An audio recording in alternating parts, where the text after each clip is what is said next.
Yo, welcome to another episode of A Chapter a Day to Keep the Devil Away. I am Tanaya Shea, and this is the Catch Up series. Not the condiment, but the act of getting back on track. Today, we're going to be reading Exodus chapter 16. And just a reminder, this is the place where we read a chapter of the Bible together every day until we finish the entire thing. All right, if you haven't read Exodus chapter 15, go do that. If you are joining us for the first time, welcome home. See where we are. All right, let's get into it. Manna and quail from heaven.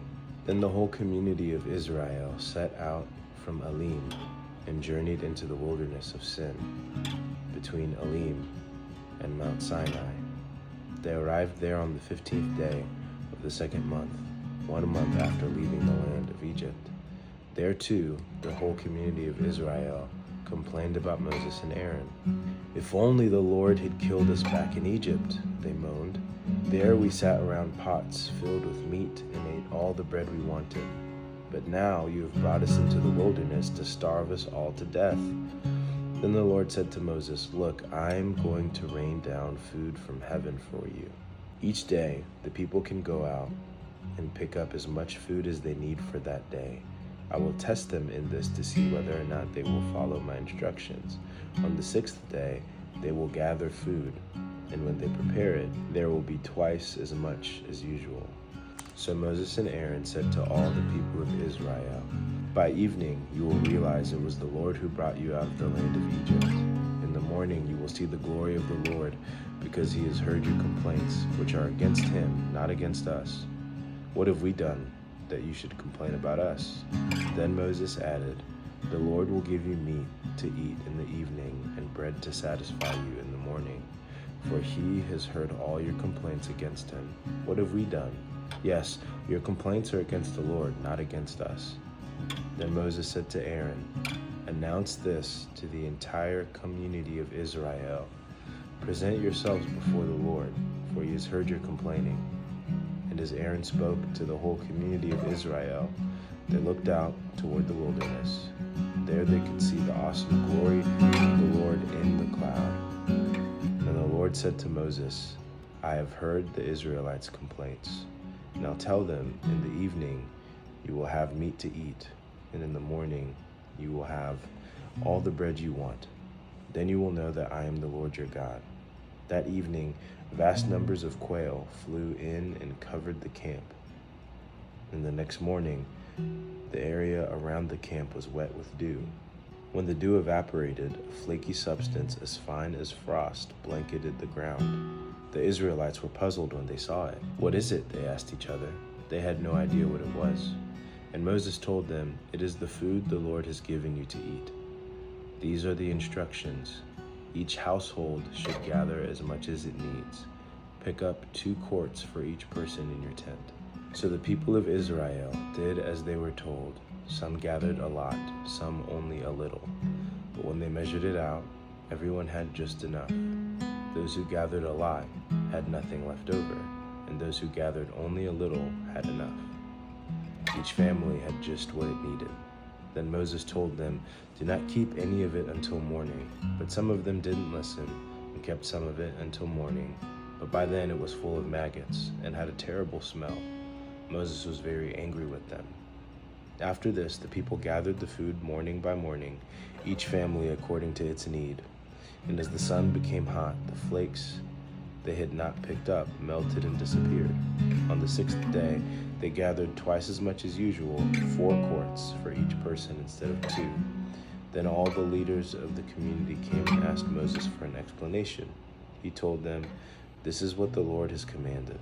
Tomorrow will be a day of complete rest, a holy Sabbath day set apart for the Lord. So bake or boil as much as you want today, and set aside what is left for tomorrow." So they put some aside until the morning, just as Moses had commanded. And in the morning, the leftover food was wholesome and good, without maggots or odor. Moses said, "Eat this food today, for today is a Sabbath day dedicated to the Lord. There will be no food on the ground today. You may gather the food for 6 days, but the seventh day is the Sabbath. There will be no food on the ground that day. Some of the people went out anyway on the seventh day, but they found no food. The Lord asked Moses, "How long will these people refuse to obey my commands and instructions? They must realize that the Sabbath is the Lord's gift to you. That is why he gives you a 2-day supply on the 6th day, so there will be enough for 2 days. On the Sabbath day, you must each stay in your place. Do not go out to pick up food on the 7th day." So the people did not gather any food on the 7th day. The Israelites called the food manna. It was white like coriander seed, and it tasted like honey wafers. Then Moses said, "This is what the Lord has commanded. Fill a 2-quart container with manna to preserve it for your descendants. Then later generations will be able to see the food I gave you in the wilderness when I set you free from Egypt." Moses said to Aaron, "Get a jar and fill it with 2 quarts of manna. Then put it in a sacred place before the Lord to preserve it for all future generations." Aaron did just as the Lord had commanded Moses. He eventually placed it in the Ark of the Covenant in front of the stone tablets inscribed with the terms of the covenant. So the people of Israel ate manna for 40 years until they arrived at the land where they would settle. They ate manna until they came to the border of the land of Canaan. The container used to measure manna was an omer, which was 1/10 of an ephah. It held about 2 quarts. Okay, that's it for today. My takeaway is that the Sabbath is the Lord's gift to us. We need to be people that incorporate a rhythm of rest into our lives. It can be really easy to say, I need to make the most of my 7 days by putting as much into it.